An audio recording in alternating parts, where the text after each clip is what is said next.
Okay, thank you. Good morning and welcome to this public briefing of the Standing Committee on Social Development. My name is Jane Wayallen Armstrong and I am the MLA for Montpellier-Klitschou Region and Chair of the Standing Committee on Social Development. I will now ask members in the room to introduce themselves for the record. Thank you, Madam Chair. My name is Kieran Testard. I'm the member for Range Lake here in Yellowknife. Thank you. Good morning. My name is Danny McNeely, representing the Sahtu region. Good morning, George Nersu, a member of for the Mackenzie Delta riding. Good morning. My name is Julian Morse. I'm the MLA for Frame Lake. And hi, Julia. It's nice to see you. Good morning. I'm Shauna Morgan, MLA for Yellowknife North. Good morning. I'm Cheryl Yakalaya. I'm the member for the Decho. Thank you, members. Okay, today we will receive a briefing on housing as a human rights from Dr. Julia Christensen with Queen University, sorry about that. And this briefing is part of the committee study on how NWT legislation and policies can incorporate housing as a human right. Please note this meeting is being live streamed to the Assembly social media channel. I would like to remind all members and witnesses to direct all questions and comments to myself as chair and to wait to be recognized before speaking to help us have a smooth meeting. I will now pass it on to our presenter. Please introduce yourself and proceed with your presentation. Hello, everyone. It's an honor to spend time with you this morning. Thank you for inviting me to present to the special committee or standing committee. My name is Julia Christensen. I'm an associate professor in geography and planning at Queen's University here on the beautiful homelands of the Anishinaabe and Haudenosaunee nations. These nations are also the signatories of the Dish with One Spoon wampum, and I'm grateful to be able to learn from all the teachings that this covenant provides and work to fulfill the obligations that it sets out for me as a settler, teacher, scholar, community member, and parent. I want to move on to the next slide. To begin my reflections today, I wanted to provide you with a bit of a grounding in terms of who I am and what I may bring to your important work on housing as a human right in the Northwest Territories.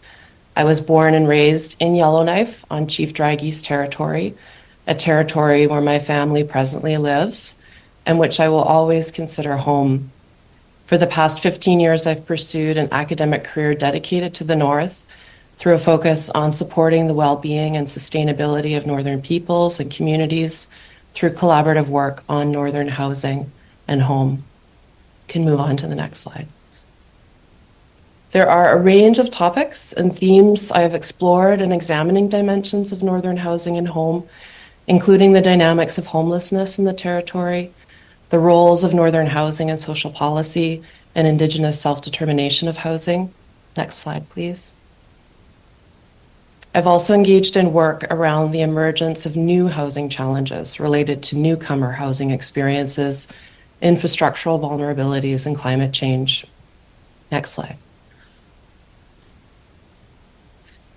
And for the past 5 years, I've been privileged to lead a major Northern housing research partnership called At Home in the North. This partnership is funded through the CMHC National Housing Strategy and is the sole research node dedicated to Northern and Indigenous housing. Our partnership comprises over 40 Indigenous and public governmental organizations and agencies, as well as NGOs from across the territorial and provincial norths, including many from across the NWT. We recently launched a report titled A Home for All Northerners Towards a Northern Housing Ecosystem, which will form the conceptual foundation for my comments today. Next slide. In order to fully understand the various considerations we must make in discussing housing as a human right in the territory, I wanted to provide a very broad strokes overview of the context of housing in the NWT. As everyone on committee well knows, the history of housing policy and programs in the territory is a relatively recent one, though it is critical that we recognize that Indigenous peoples across the territory we now call the NWT have, since time immemorial, provided shelter for their community members in ways that met their needs and that reflected the place that shelter holds in a broader constellation of relations with land and with one another. The kind of housing we're discussing today was largely introduced in the territory in the decades following the Second World War and was part and parcel of federal efforts to administer health and social welfare programming, including education to Northern peoples. It was also part of an effort to centralize Indigenous peoples into permanent communities in order to facilitate their participation in the wage economy, resource development, and in many cases to demonstrate Canadian sovereignty in the North. However, from the beginning, Northern housing was characterized by inappropriate designs from the South, as well as policy that shifted from the provision of housing for Northern residents to own outright to rental schemes that have changed shape over subsequent decades. The sustainable provision of Northern housing has also been marred by consistently inadequate funding, which is the fundamental cause of the persistent Northern housing crisis we face today. Next slide. As you're well aware, the Northwest Territories has some of the highest rates of core housing need in the country. Those rates have even increased since 2000. According to Housing NWT, approximately 1 in 5 Northwest Territories households were in core housing need in 2000, and by 2019, the statistic rose to nearly 1 in 4 households. The NWT's level of core housing need is therefore well above the national rate of 12%, and to bring the NWT rate of core housing need in line with the national rate would require a reduction by almost 50% in the number of households in core housing need. The overall core housing need rate in the Northwest Territories is brought down actually considerably by the relatively lower rates of core housing need in the Yellowknife region and in the South Slave. All other regions like the Inuvialuit, Dehcho, Sahtu, and Clicho have rates of core housing need well above the national average. For example, the rate of core housing need is 22.7% in the Dehcho region. So there's very important geographical or regional variations that we need to take into consideration. The challenges associated with housing provision in the territory have to be contextualized within the unique circumstances of NWT communities. That is that the vast majority of NWT communities are considered non-market, don't have housing markets, and the territorial government plays a very significant role in the provision of not just affordable or accessible housing, but housing at all in most communities. Next slide. We also have to be cognizant of the reality that housing needs vary across the lifespan. And so in considering what it means to take a housing as a human rights approach in the territory requires a recognition of the fundamental but unique role that housing plays for a variety of different groups. For example, we know from the 2018 Auditor General's report on Child and Family Services in the NWT that housing need plays a critical role in the factors shaping the removal of children from their family homes. It also plays a critical role in the securing of foster family placements, as well as the ability of parents to regain custody of their children. We know that housing need plays a critical role in education, for it is both required in order to retain teaching staff in northern communities, as well as provide safe and secure home learning foundations for our children. We know that housing need plays a critical role in food security for families, for the health, safety, and ability to age in place for elders, for the safety and security of survivors of intimate partner violence, and so on. So in considering housing as a human right, we need to be clear that the ways in which we recognize this right will differ across the lifespan and life circumstances. Demographics in the North are also changing. An increasing number of newcomers from elsewhere in the world are making their home in the territory, and early research has demonstrated that housing security is also a significant issue for them. Next slide, please. Housing has also served as a critical tool for colonialism in the territory, a history that Housing NWT itself recognized in its 2021 strategic renewal. and a role that it has committed to dismantle through its policies, programming, and partnerships with Indigenous communities and self-governments. Next slide. Went so far as to say that it has a commitment to facilitating Indigenous self-government of housing, including where Indigenous governments have not yet chosen to exercise their lawmaking powers under a self-government agreement. Next slide. Indigenous communities that have long advocated for the return of their decision-making control over matters related to shelter and housing society in Fort Good Hope, the connections between housing, home, and community well-being and sustainability have been palpable. And I especially love this quote from Edwin Urutz, the president of the Yamoga Land Corporation, who said that our Dene sense of home has always been at the heart of our self-government. We have always been clear that housing and home are at the center of everything for our communities. Next slide. These efforts to grapple with and dismantle the colonial history of housing in the territory need to also be situated within the overall struggle for the recognition of Indigenous rights to land, sovereignty, dignity, and self-determination. In the Northwest Territories, the recognition of the significance of this struggle has been recognized through Bill 85, the UN Declaration on the Rights of Indigenous Peoples Implementation Act. However, as we can appreciate from the quote offered in the previous slide, to recognize housing as a human right in the context of the Northwest Territories would mean recognizing the inextricability of housing from the other core elements of Indigenous home. Next slide. This discussion can be further contextualized by federal moves to recognize housing as a human right. As you well know, the 2017 National Housing Strategy evoked or centered a rights-based approach to housing. However, importantly, it is recognized through the National Housing Strategy Act of 2019, yet it's not enshrined in our charter. And recent litigation efforts have proven that it's difficult to enforce housing as a human right if it's not protected as a charter right. We can also call into question, I believe, the real significance of the National Housing Strategy Act when funding for northern housing continues to fall far short of where it must be in order to bring Northwest Territories levels of core housing need down to even the national average.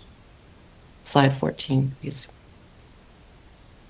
So in approaching this conversation or this discussion around housing as a human right, I wanted to really emphasize the critical resources that exist within the territory to support this project. And the first, of course, is incredible community knowledge, innovation, and capacity built from generations of self-determination. There is an abundance of knowledge, an abundance of capacity around where the housing needs are, what the priorities are, and how they might be met. There's also a diverse array of Indigenous and NGO community-led housing initiatives that are already responsive to the cultural and contextual needs of Northern communities. But for many of the people working in these areas, they're overburdened by consistent reporting, applying for funding, and all of the other kind of human resources that have to go into supporting their program in a context of a lack of adequate and sustainable funding for northern housing delivery.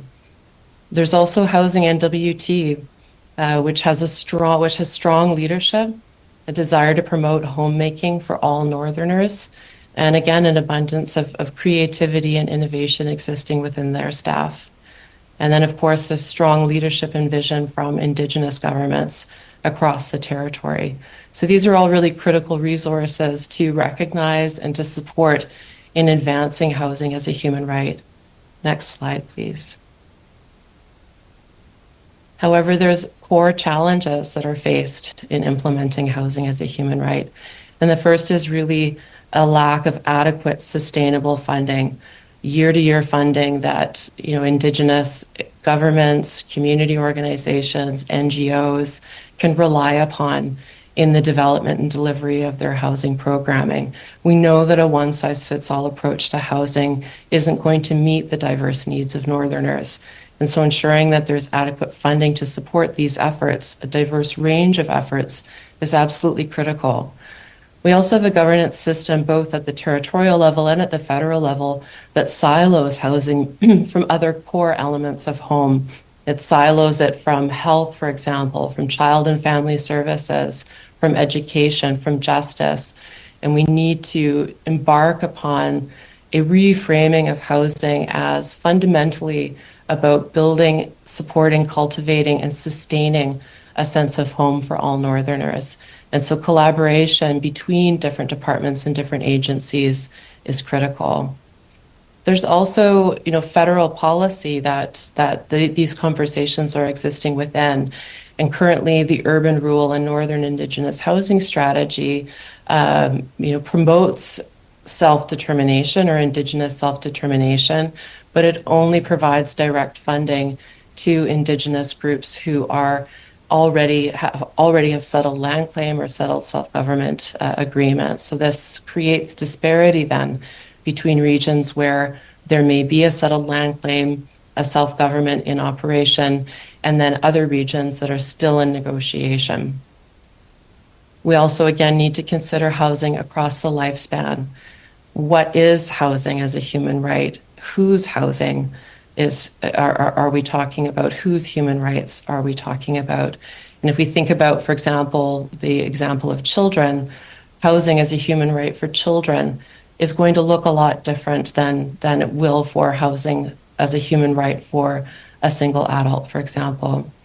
We also know that homelessness in the territory is on the rise, visible homelessness. We've seen the stories about tent encampments in Yellowknife this year and efforts to address shelters at overcapacity. The housing rights for people who are currently unhoused and dealing with other forms of crises in their lives are as much rights to be protected as the housing rights of people who are, already in some form of housing or, employed professional people who are also struggling to access affordable housing.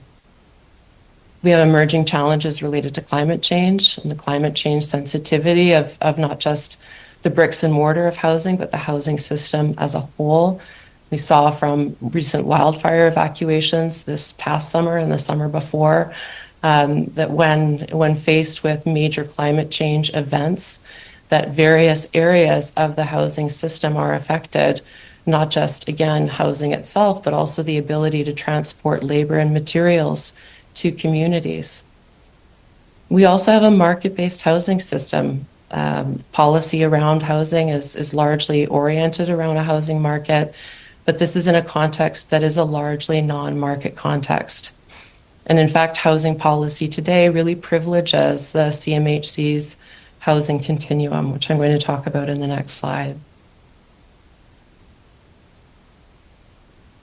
So the CMHC's housing continuum is really the sort of conceptual foundation for the ways in which housing is funded, the ways in which housing policy and programming are developed. The continuum is oriented again around a housing market and oriented around an end goal of housing being market home ownership. So really privileging, market home ownership as the ultimate outcome of a strong housing continuum. And the continuum informs funding decisions and policy directions for Northern housing policy, despite aspiring to a housing landscape and an end goal of private home ownership that's rarely representative of the housing options, needs, values, and realities in Northern Canada. And the universalizing tendencies of this continuum flatten the unique place-based geographies of home and housing provision in the North, while its isolated presentation of housing options ignores the wider system that enables the delivery of and access to Northern housing. Next slide, please. So At Home in the North has identified that the privileging of market-based policy through the CMHC housing continuum and the absence of sustainable, adequate funding to be the two core drivers of the northern housing crisis today. So again, in consideration of housing as a human right, we need to take into account these core challenges that exist that persist and exacerbate chronic northern housing need in the territory. Next slide. In our work with Northern partners, we've worked to reframe the Northern housing system around the end goals of housing for Northerners. So rather than a narrow pursuit of market home ownership, Northern partners have consistently articulated the need for Northern housing to promote the independence, safety, self-determination, and sustainability of Northern peoples and communities. So in a sense, promoting a sense of home ownership, irrespective of housing type, tenure type, that sense of home ownership and autonomy is critical as the end goal for the Northern housing continuum. Next slide. In May 2024, at Home in the North members, including Indigenous housing providers and advocates, Northern policymakers and government personnel, service providers, funders, architects, and scholars, gathered in Yellowknife on Chief Dragi's territory to workshop an alternative framework to the CMHC housing continuum.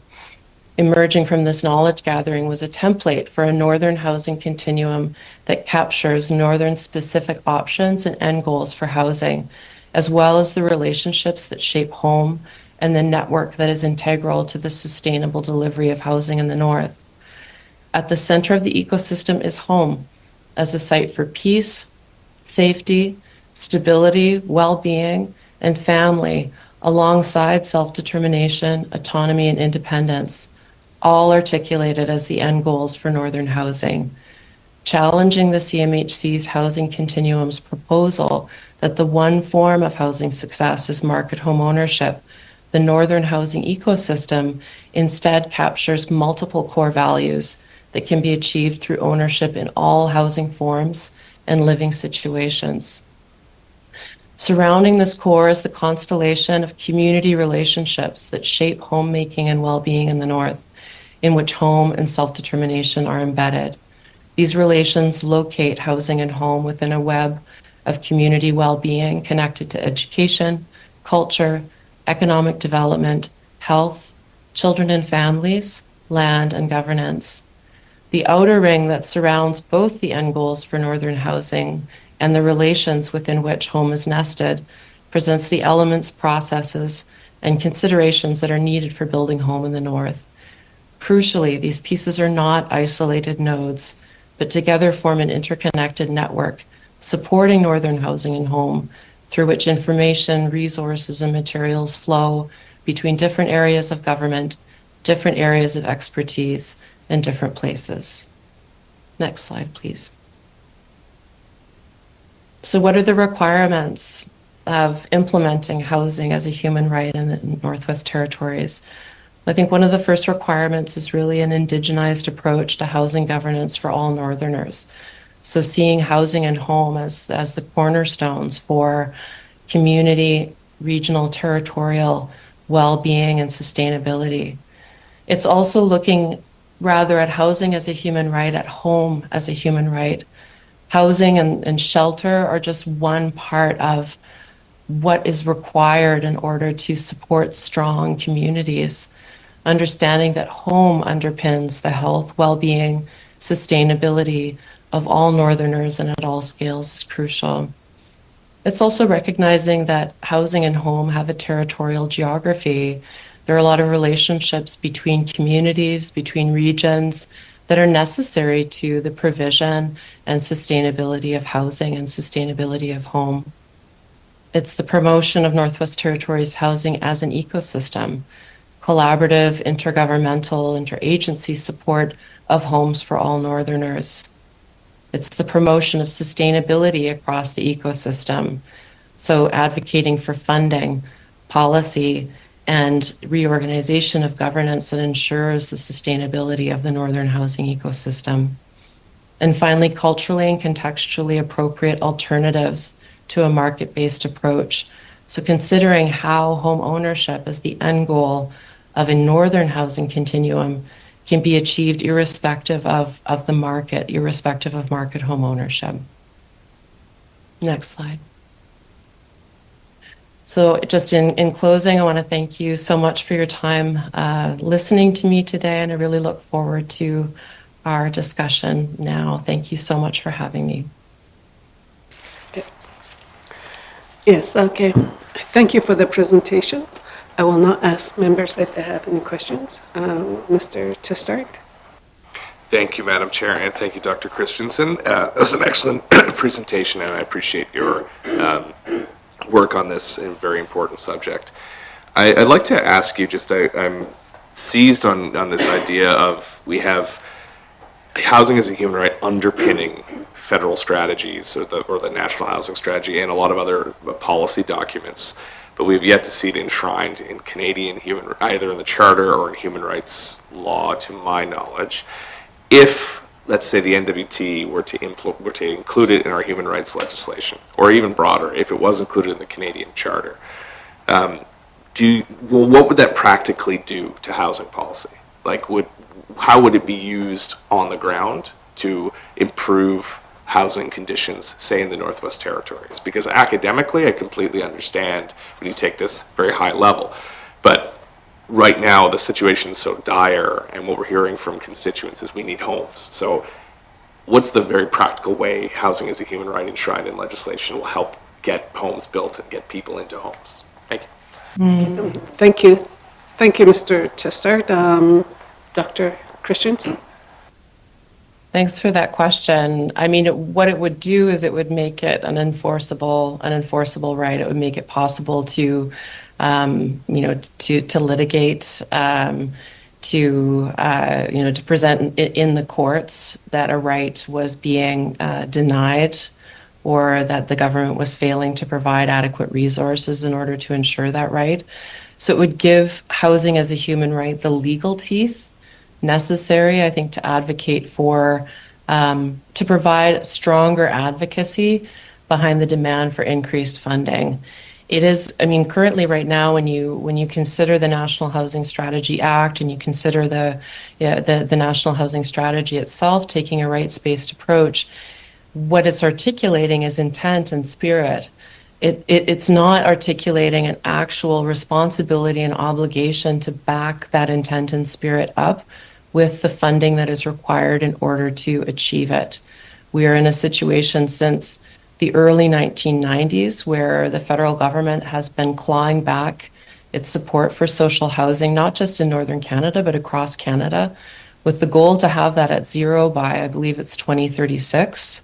So there's been this clawback of consistent annual funding towards social housing, and in its place has been, these one-off funding announcements that are made, demonstrating contributions towards northern housing that are then split across the three northern territories. Those one-off funding announcements are not coming close to even scratching the surface in terms of addressing the deficit of northern housing that exists today, and that is really at the heart of the core housing need rates that we discussed earlier.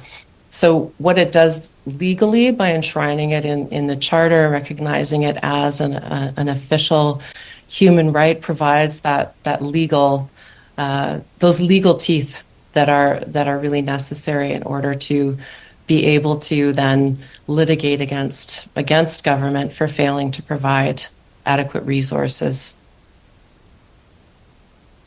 Thank you. Mr. Testart, do you have a follow-up question?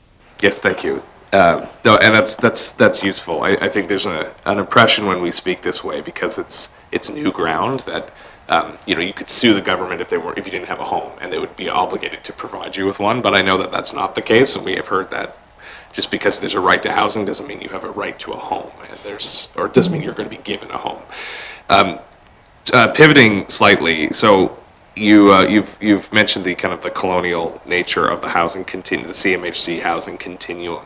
The only challenge I see with kind of that assumption is it is part of decolonizing to kind of get rid of those assumptions that are underpinning things. But what we're hearing from our colleagues in the smaller communities and from Northerners across the board is they want to own their own homes, which is the end of the spectrum, right? So I would challenge you a bit there that, you know, there's still, like, that spectrum has value conceptually as an end objective, because what we're hearing from you know, the people we serve is that they want to own their own homes, which seems like we can still align that way. So can you think of, you know, is it really problematic to think of things that way? Because that is how people are telling us that that's their aspiration, that's their ambition, is to be kind of have equitable access to both traditional economies and Western economies, but not prioritize one or the other.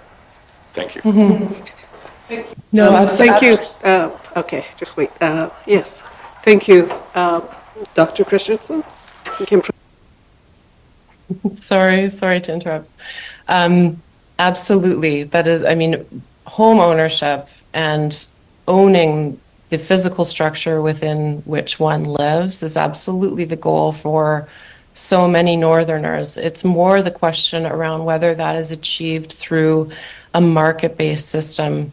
That is one that I think, you know, needs to be examined and alternatives explored, a variety of different ways in order for people to have ownership over their units outside of simply, you know, thinking about how to create or impose a market-based system across all northern communities. And I know that there is a lot of creativity around how home ownership itself can be supported in non-market communities, both from Indigenous self-governments as well as from housing and WT, but really recognizing that again, the continuum, the CMHC housing continuum, which not only has market home ownership as the end goal, but also includes a variety of tenure types that simply don't exist in most northern communities. I mean, we're talking about programs around transitional housing, housing first, supportive housing, these being housing programs that have been designed based on southern realities where there, you know, in larger urban centers, there's a greater diversity of housing types. In many communities, there's a struggle to think, well, where do people transition to? So it's also considering what does home ownership look like in the context of, you know, of a northern community where a housing market as it exists in southern Canada doesn't necessarily exist. And also that home ownership may be something that in order to promote the independence and autonomy of a household, greater support is required in order to be able to address, you know, increasing costs of fuel, costs of living, you know, the import of materials that are required in order to repair housing. What are some of those other supportive programs that can encompass efforts to own one's own home, but make it more affordable and feasible to do so? Thank you. Next, I have Mr. McNeely. Thank you, and good morning, and thank you, Dr. Christensen, on your presentation. You highlighted and referenced the home community of mine, the Fort Good Hope Construction Center, which was brought to my attention by the colleagues, and I'm really glad that they did, and it brought me into the picture here in communicating with the community leaders to the final product on where we stand now. And so that project, with the elements of your presentation saying a home is going to bring security, values, to a large degree happiness to the homeowner. So how that is done and complementary to the housing as a human right, those I see as pillars and foundations and training and employment and commerce building from this facility, while addressing the need for trades if you think about this building producing, and the presentation that I got, is going to produce homes, which we need, and in many cases, the annual supply of homes, modular homes to the region of the Sahtu is via barge, so that's out of the equation now, so it's over the winter road. And there's many challenges on that section from the all-season road going north from Fort Wrigley. I've seen personally modular units on the side because of the conditions and windy road and narrowness in some areas of this winter road. But at the end of the day, if we bring production to one of the communities of the Northwest Territories, we're also bringing longevity and sustainability by production. No longer exploration could take place in Norman Wells, for example, but production is there and has been there for decades. So you're really supporting an economy that is in demand. And the more and more I think about this, the values and benefits produced by the Fort Good Hope Construction Center, the more energized I get. And to meet the National Building Code, you would need trades for the construction of these modular homes. So that provides trades opportunities. In the community of Fort Good Hope, you've got an individual, his name is Leland Paul Chinna. He's a journeyman electrician, and he's working for the Housing Wadenico Society.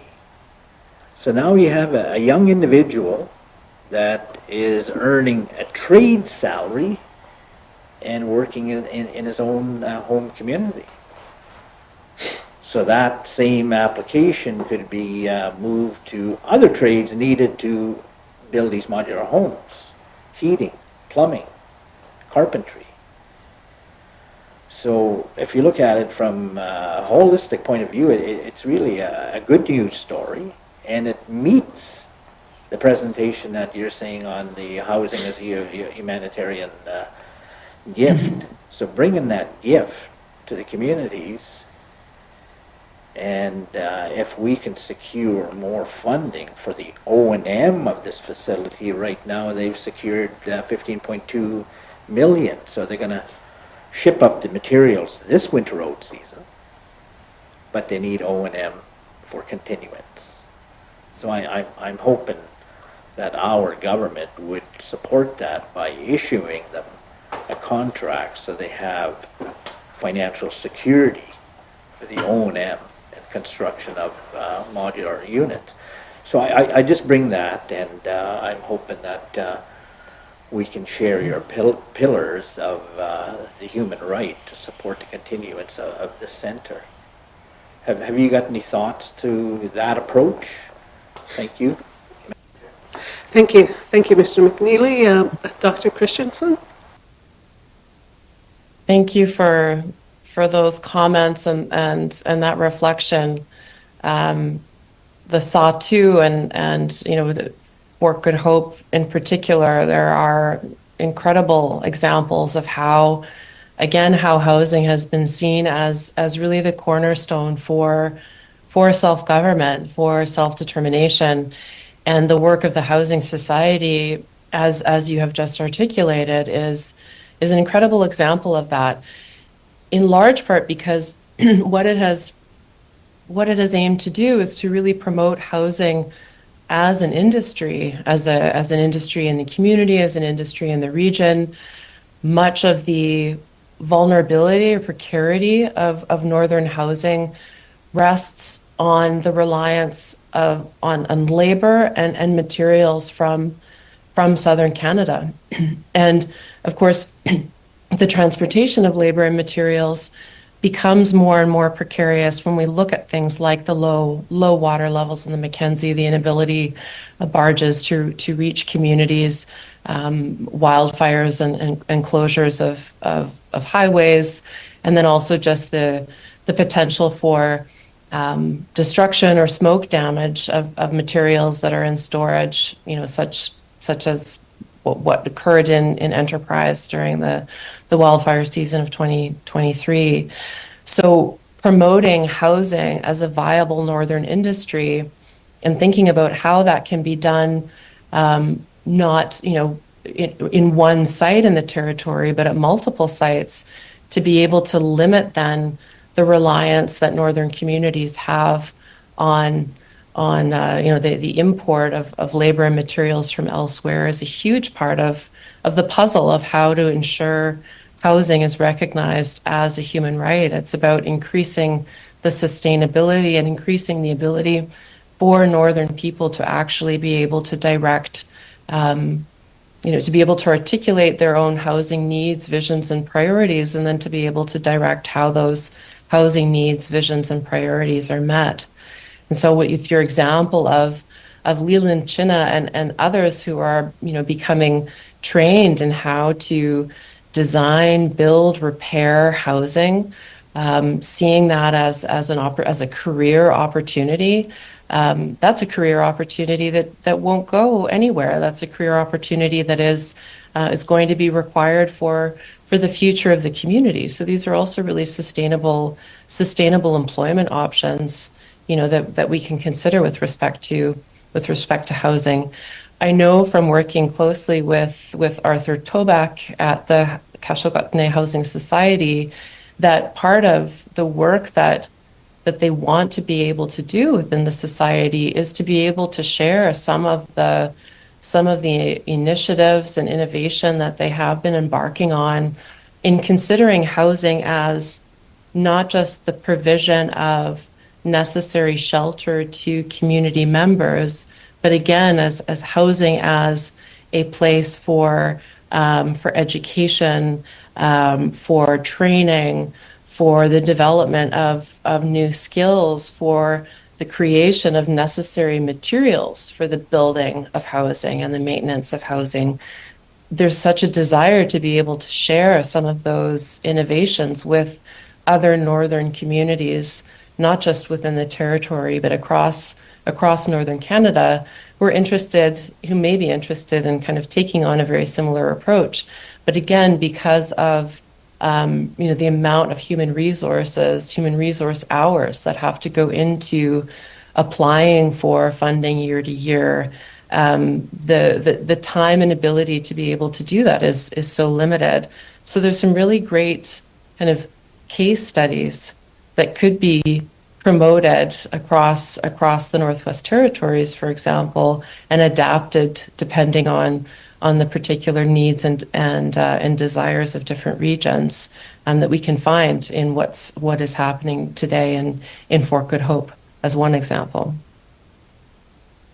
Thank you, Dr. Christensen. Mr. McNeely, do you have a follow-up question? Thank you, Madam Chair, and thanks for your thoughts there. I guess what I will be sharing with our colleagues in our government during the term of this assembly is to pretty much stand behind this construction facility by providing financial support, whether it's a contract to build 10 units.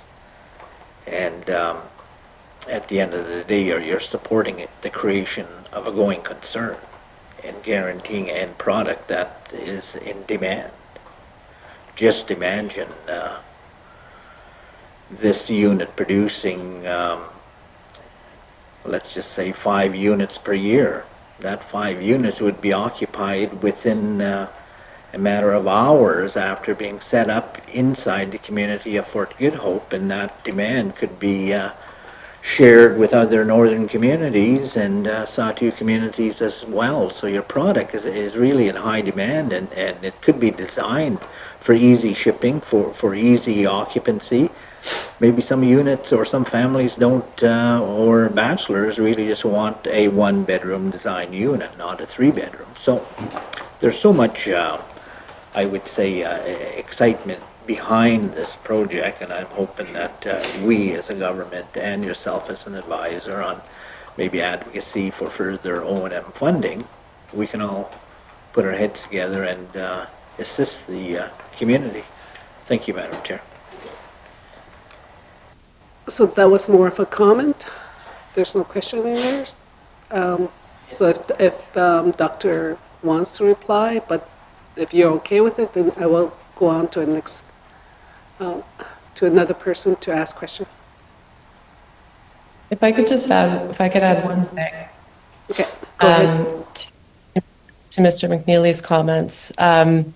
It's just to kind of, I guess, highlight the, even just within the community of Fort Good Hope, the positive stories that many community members have about the home ownership assistance program that was in operation in the 80s. And that was really an example of a program where, that built on some of the same kind of spirit that Mr. McNeely was referencing, and this recognition of, again, housing as really the cornerstone of home within the community. And I see, we're at a very similar kind of place in time here where there is something that's taking place that's community-led, that's responding to housing needs identified within the community.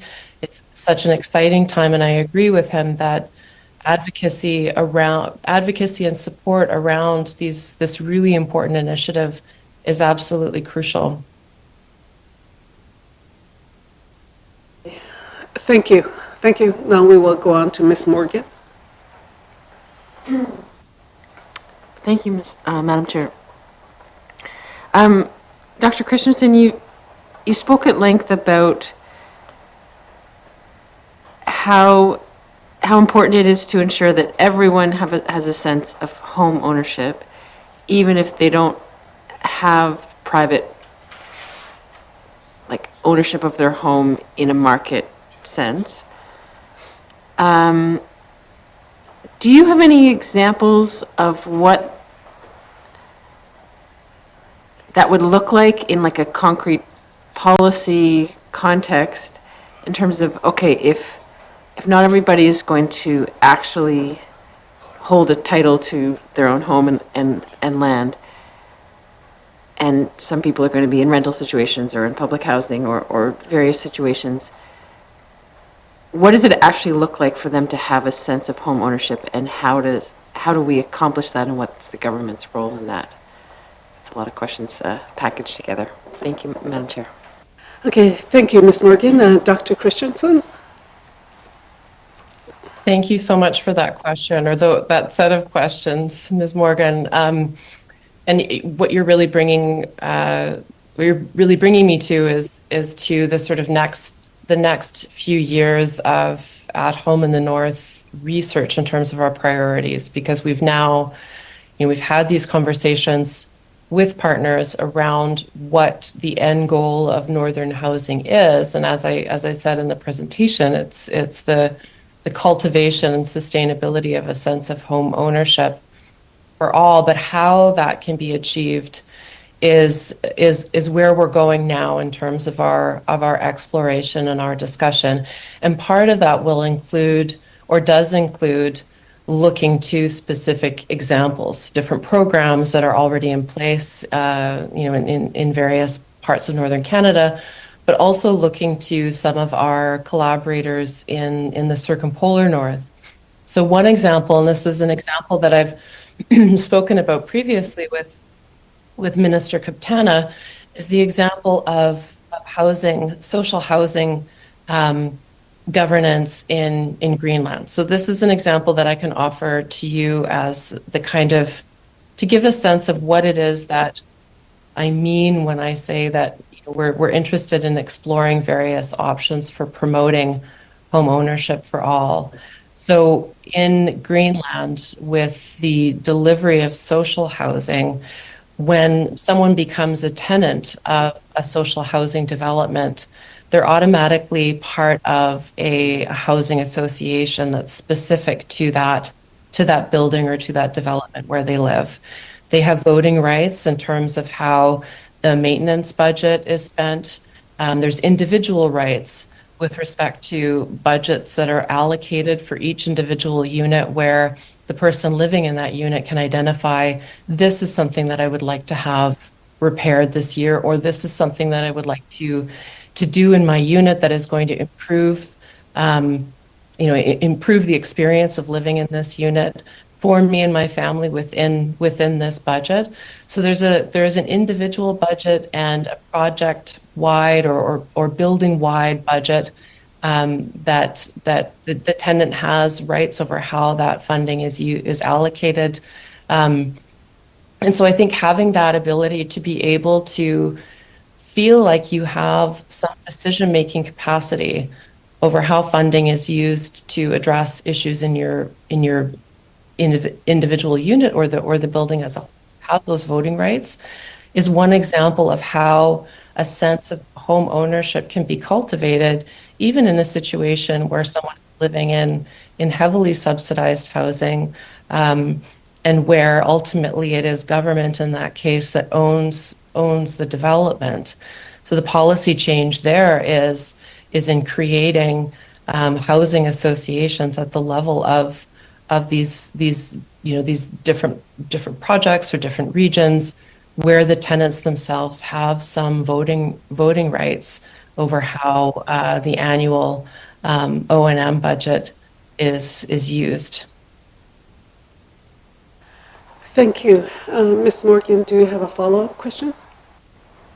Okay, I mean, that's a super interesting model that I think we'd be interested in looking into more. And if you have like research or documents about that, I think probably this committee would welcome if you could, send that along to staff so we could look into it more. Social housing model. I mean, you mentioned that the tenants automatically have a set of rights to participate in decision-making around how the budget is spent and how the housing units are taken care of.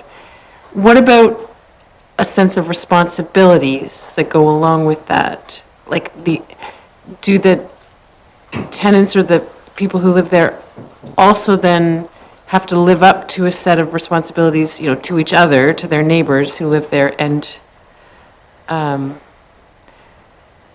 to also sort of be good stewards or take care of the place that they live and respect each other and be good neighbors? Thank you, Madam Chair. Okay, thank you. Dr. Christensen? Yeah, that's another excellent question, and there are responsibilities or obligations that people within the housing associations have to one another. How those are exactly defined in their own legislation is something that I would have to look further into, and I'm happy to provide you with the research or other documentation that I have about that model. I think that's certainly looking at how to use a housing association model like that to cultivate, that sort of neighborly community, as well as then the rights that a tenant would have in terms of how an annual budget for repair and renovation is spent. That having those relationships in all directions basically be outlined in an association framework is really important. Another thing that I did want to say in terms of other examples of the promotion of a sense of home ownership for all is in some examples of sort of housing, like child-centered housing that have been implemented by Indigenous housing organizations in BC and in Alberta. There are a couple of different examples of child welfare programs where it is the child themselves that remains in a housing unit if parents are not able to no longer have custody or are no longer able to be in a caregiving position. There are other adults, foster parents, or other members of the extended family that are brought into the house that a child stays in. It's the adults who move rather than the child who does. And there's so much more, obviously, to get into about how those programs operate and are implemented. But I think at the core, that notion that the sense of ownership, security, safety, and sustainability that the child has in their built environment, and that that's the relationship that is ultimately prioritized over others, is one that I find very, very interesting and very inspiring, and holds a lot of potential for, again, thinking outside the box in terms of how we think about ownership and securing housing as a human right. Thank you. Thank you, Dr. Christensen. Now we'll go to Ms. Yakalaya.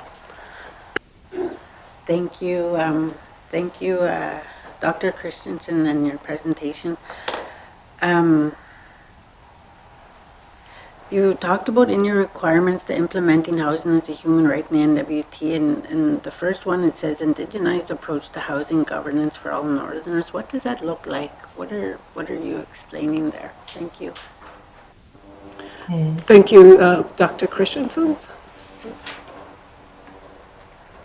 Yes, by indigenized approach, what I mean is firstly seeing the inextricability of Indigenous rights and housing as a human right, and in recognizing that in order to be able to implement UNDRIP, as is stated, in Bill 85, that in order to do that would also require recognizing housing as a human right, and vice versa, that these are two things that have to happen at the same time. So the recognition of Indigenous rights to land, self-determination, are part of, a fundamental part of expressing home as a human right.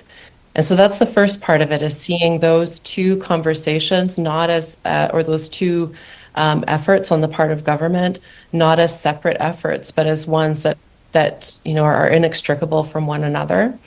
The second part of that point in terms of requirements is, again, the recognition that housing is one part of a broader constellation of elements and relationships that help to cultivate and support and sustain home. So even just from the examples that Mr. McNeely provided before, we see the direct connections between housing and education and employment, economic sustainability, the well-being of community. And we can see that those connections are necessarily have to be at the heart of any discussion of housing as a human right. So seeing housing as part of a conversation around home and the elements that are critical to home, as being very much kind of represented in an indigenized approach, or an Indigenous approach to housing and home. Okay, thank you. Thank you for the information. Ms. Yakalai, Thank you. do you have a follow-up question?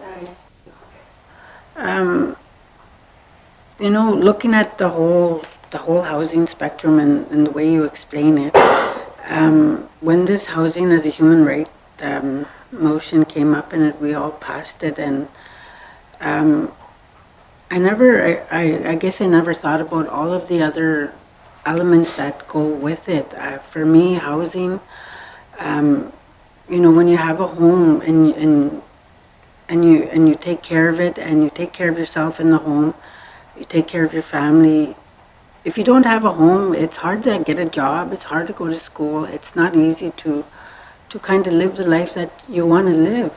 You're living a life based on other people's terms, but if you have your own home, you can be independent, you can be and do and have what you want to do with your life and supporting your family.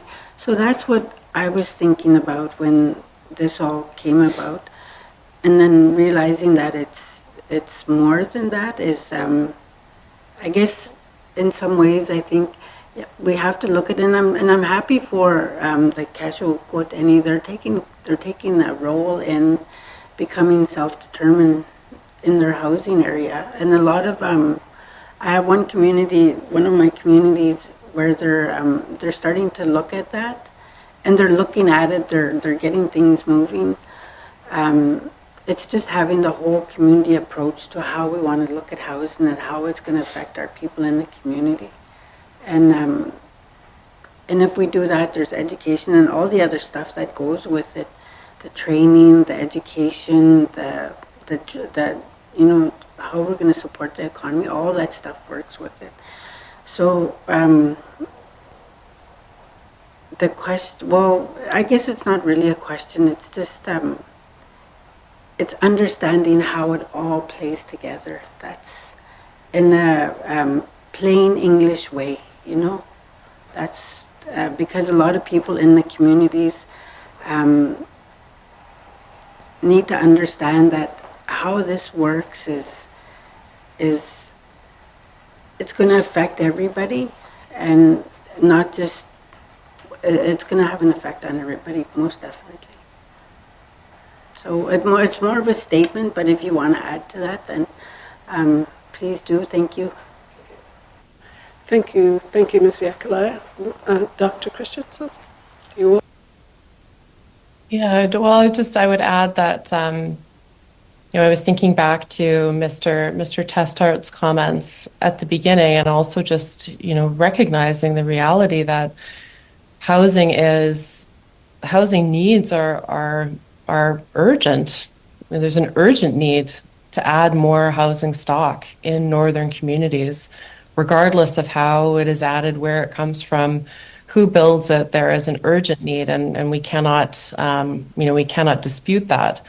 Then at the same time, there's also wanting to look ahead, especially with emerging challenges related to, for example, climate change, wanting to look ahead and thinking about, well, the units that we're putting in communities today, are these units that can be moved around community? Are they units that can withstand certain changes in permafrost thaw, erosion, coastal erosion, all of these different factors that we have to consider? And I was just in thinking about Ms. Yakalaya's comments, it really brought to the fore kind of that sort of the two sides of this, both the urgency and then also the needing to think long term. And in thinking long term as well, thinking about, as a community or a region looks at its own housing needs and priorities, identifying that, sometimes there are going to be housing needs that don't really seem to make sense to everyone at first glance. For example, prioritizing the housing of teaching staff. A community might decide to do that because they see the connections between housing and education, and the sustainability of education. They want their children to know that from year to year they're going to be able to go to school because the teachers are there and there's housing for them. And so, different kinds of approaches that individual communities may have in terms of how to use housing to address not just their housing needs, but also these other needs that are identified in community. So it just goes to show sort of how fundamental housing is to, other challenges with respect to education, employment, other opportunities. Okay, thank you. Thank you. I will now go to Mr. Morris. Do you have a questions?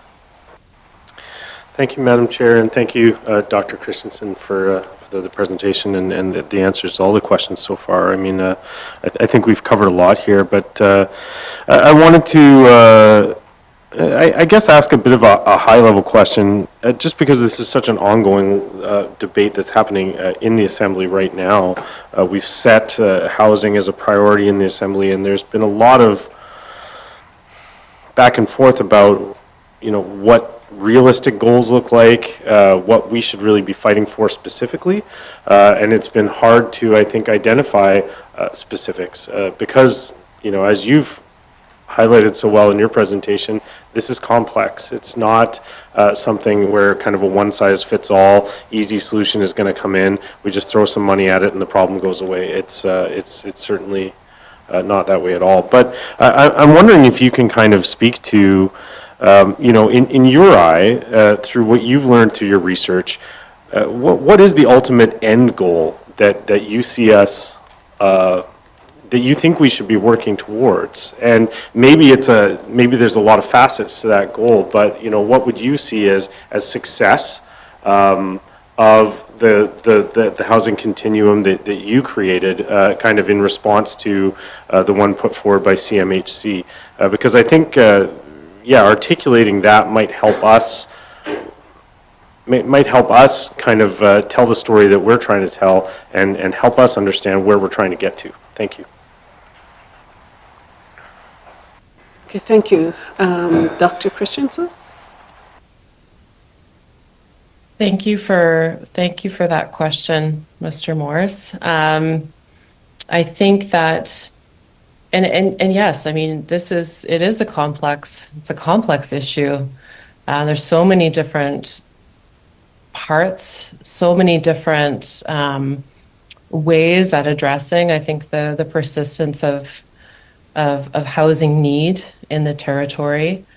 And it's hard to come to one priority. I know that when we, especially within At Home in the North, think about the kind of the core contributing factors to the northern housing crisis, we're thinking about the lack of sustainable, adequate funding, and we're also, again, as I said before, thinking about how policy and programming are not really based around the diverse cultures and contexts of northern communities. But if I bring those two things together, and if I think about it in terms of multiple scales, so thinking about the territory, the place of the territory within the Federation, and then communities and Indigenous governments, as well in relation to the Federation and in relation to territorial government.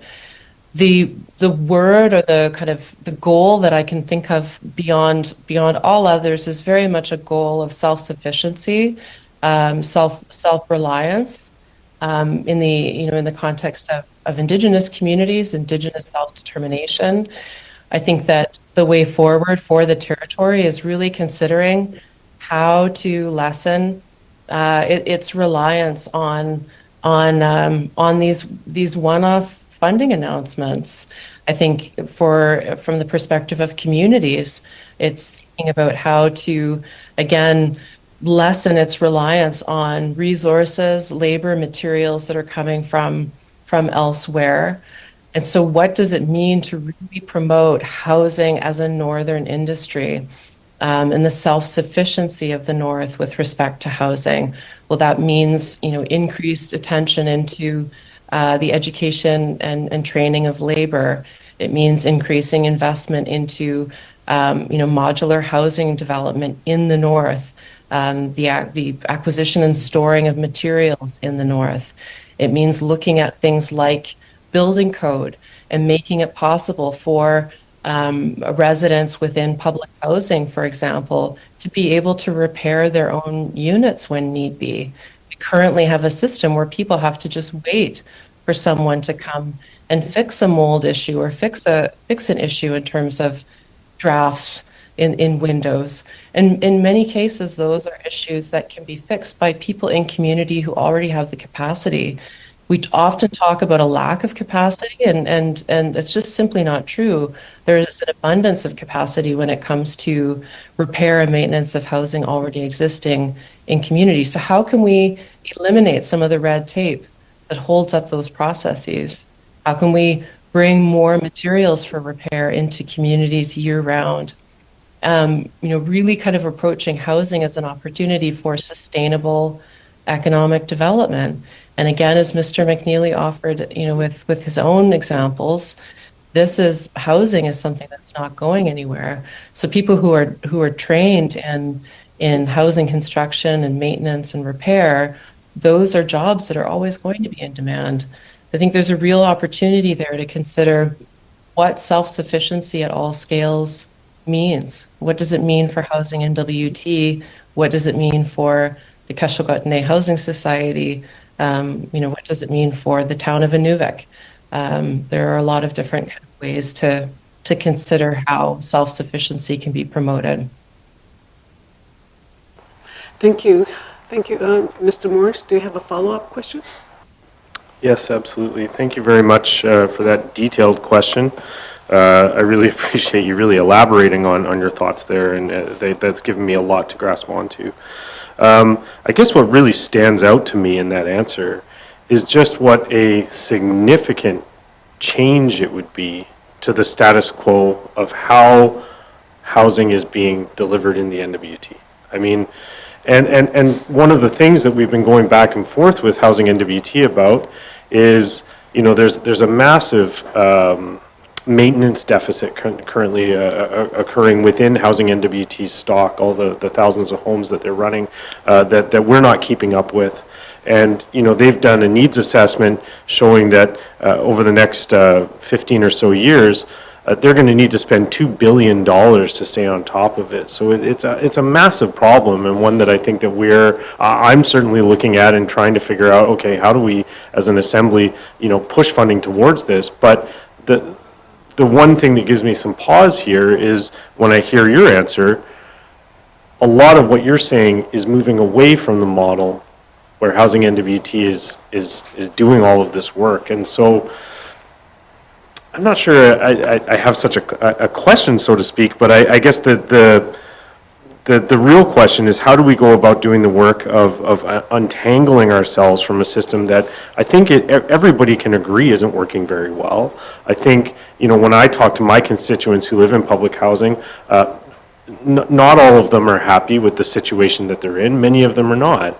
And I think the agency that you're describing, the self-sufficiency, the feeling of agency within your home and over your home is a big change. And so I'm trying to come up with a question for that, but I guess the question would be, how do we untangle ourselves from this system, especially as legislators who, our primary job is controlling money. This is what we do.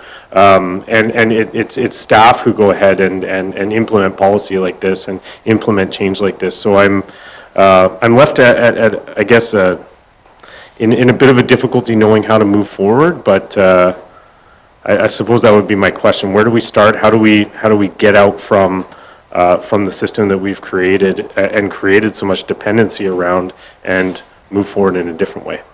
Thank you. Okay. Thank you, Dr. Christensen. Yeah, it's, I mean,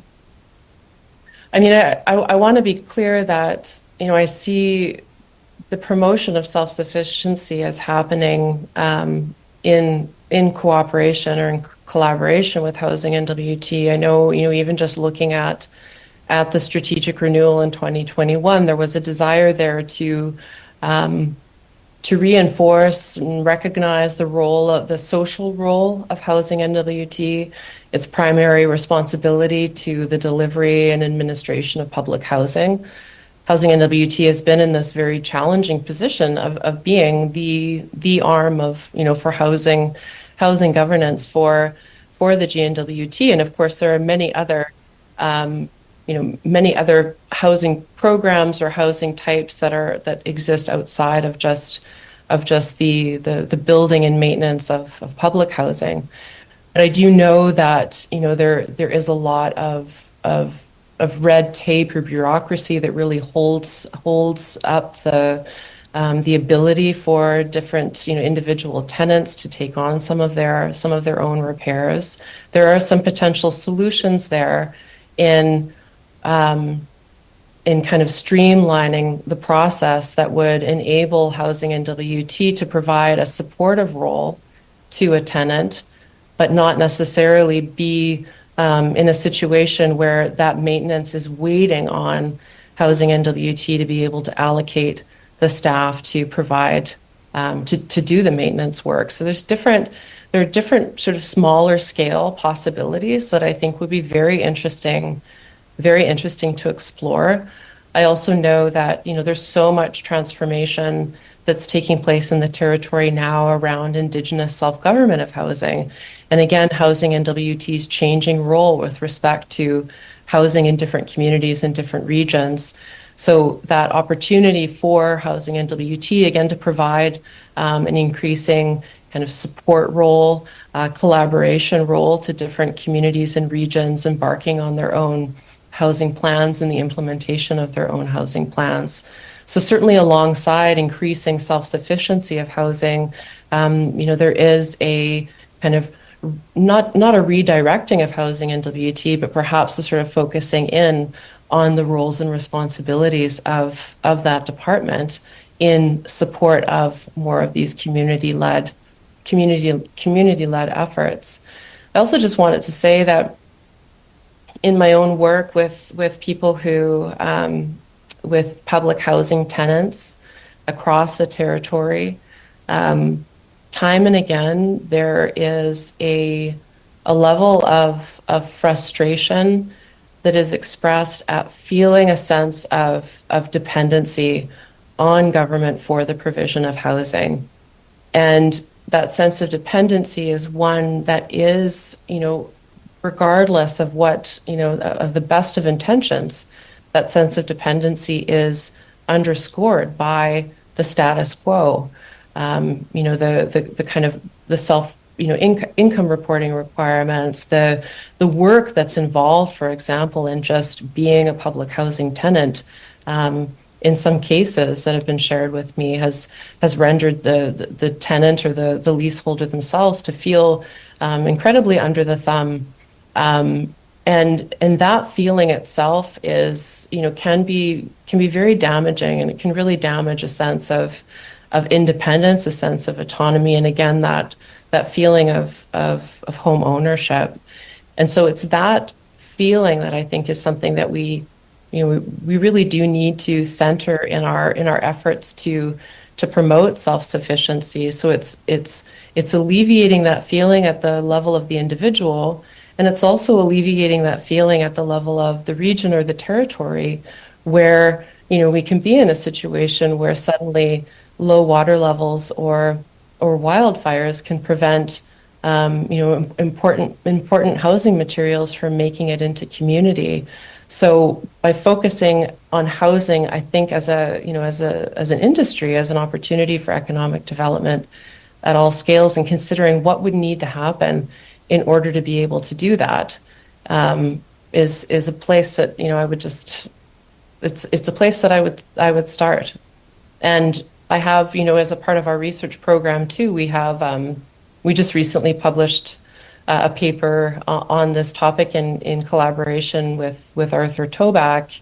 But part of that research was looking at kind of tracing the decision-making trail between, the conceiving of a new housing unit and the actual building and implementation of that housing unit. What are all of the different steps that we need to go through in order to bring a house from idea to reality in the North? And just following along that decision map would be a really useful place for starting and being able to identify, here is an area where a small amount of change could go a long way. And I think we could do the same in terms of maintenance and repair, and also identify some really critical small-scale changes that could be made for big impact results. Okay, thank you. Thank you. I would like to say a few things too, but it's not more of a question, it's more of a comment. Because you know that, as a Northerners, so you know what we are going through.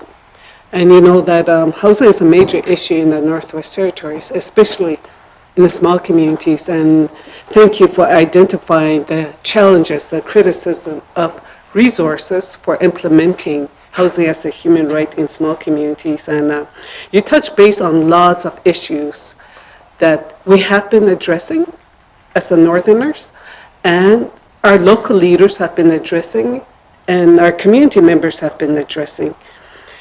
So it's your report will help us, go further and identifying, the issues that we are facing right now.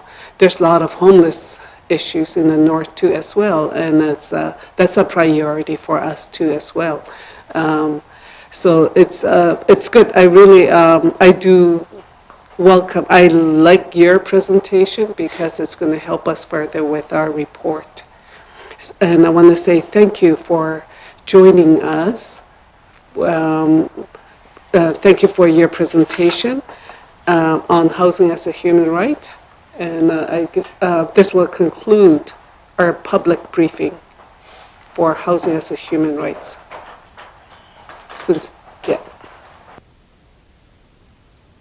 Merci, Madame Speaker.